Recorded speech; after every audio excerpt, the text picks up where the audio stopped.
Hi there! In today's video, I'll show you how to remove internal storage aka Dual Messenger folder on your Samsung Galaxy A55.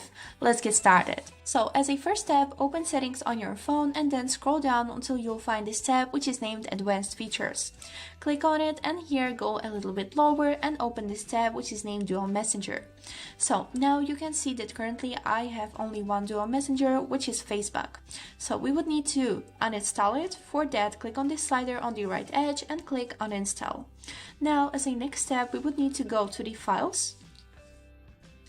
And here, if we will scroll a little bit lower, we can see this folder which is named Internal Storage Dual Messenger.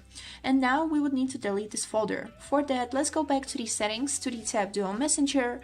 Here, click on these three dots on the right corner and click Delete All My Data and click Delete.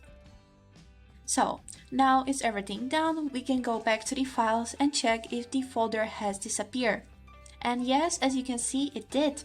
Now you have freed up some storage on your phone, and that was it for today. I hope this video was helpful for you and thank you so much for watching.